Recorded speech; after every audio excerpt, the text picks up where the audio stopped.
Samoset. Samoset, also Somerset, c. 1590 c. 1653, was an Abenaki sagamore and the first Native American to make contact with the Pilgrims of Plymouth Colony. He startled the colonists on March 16, 1621, by walking into Plymouth Colony and greeting them in English, saying welcome. History. Samoset was a sagamore subordinate chief of an eastern Abenaki tribe that resided in what now is Maine, and an English fishing camp had been established in the Gulf of Maine. Samoset learned some English from fishermen who came to fish off Monhegan Island, and he knew most ship captains by name.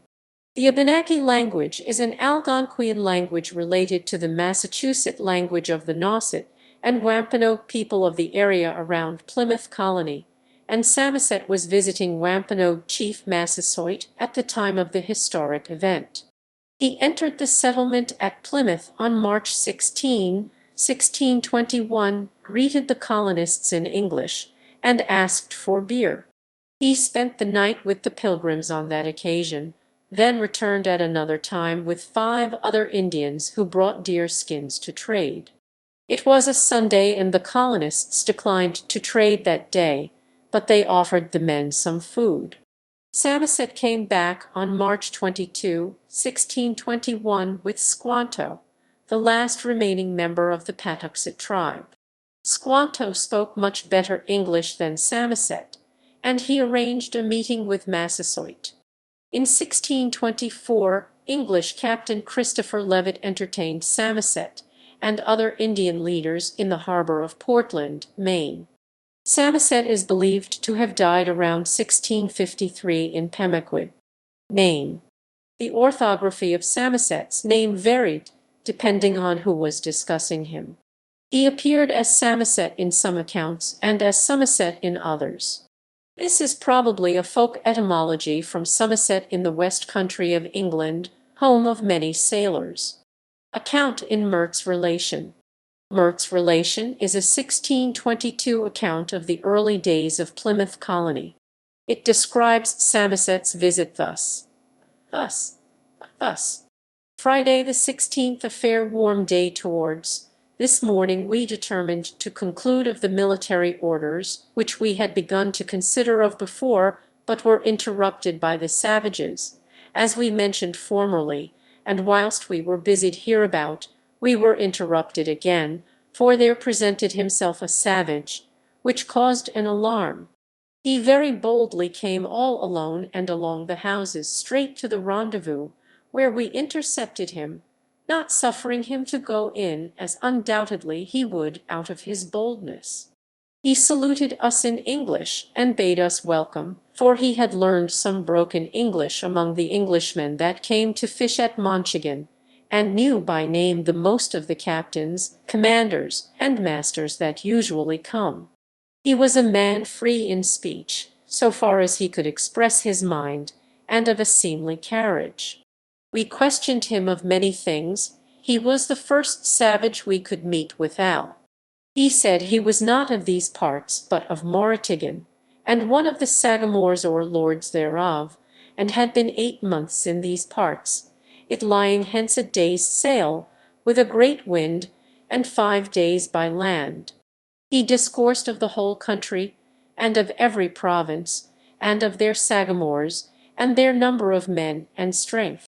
The wind being to rise a little, we cast a horseman's coat about him, for he was stark naked, only a leather about his waist, with a fringe about a span long, or little more. He had a bow and 2 arrows, the one headed and the other unheaded. He was a tall straight man, the hair of his head black, long behind, only short before, none on his face at all. He asked some beer, but we gave him strong water and biscuit, and butter, and cheese, and pudding, and a piece of mallard, all which he liked well, and had been acquainted with such amongst the English. He told us the place where we now live is called Patuxet, and that about 4 years ago all the inhabitants died of an extraordinary plague, and there is neither man, woman, nor child remaining, as indeed we have found none, so as there is none to hinder our possession, or to lay claim unto it. All the afternoon we spent in communication with him. We would gladly have been rid of him at night, but he was not willing to go this night. Then we thought to carry him on shipboard, wherewith he was well content, and went into the shallop. We lodged him that night at Stephen Hopkins' house, and watched him. The next day he went away back to the Massasoits, from whence he said he came, who are our next bordering neighbours. They are 60 strong, as he saith. The Nausets are as near southeast of them, and are 100 strong, and those were they of whom our people were encountered, as before related. They are much incensed and provoked against the English, and about 8 months ago slew 3 Englishmen, and 2 more hardly escaped by flight to Monchigan. They were Sir Ferdinando Gorges his men, as this savage told us, as he did likewise of the Huggery, that is, fight, that our discoverers had with the Nausets, and of our tools that were taken out of the woods, which we willed him should be brought again, otherwise we would right ourselves. These people are ill affected towards the English by reason of one Hunt, a master of a ship, who deceived the people, and got them under colour of trucking with them 20 out of this very place where we inhabit, and 7 men from Nauset, and carried them away, and sold them for slaves like a wretched man for £20 a man, that cares not what mischief he doth for his profit. Saturday, in the morning we dismissed the savage, and gave him a knife, a bracelet, and a ring. He promised within a night or 2 to come again, and to bring with him some of the Massasoits, our neighbours, with such beavers' skins as they had to truck with us.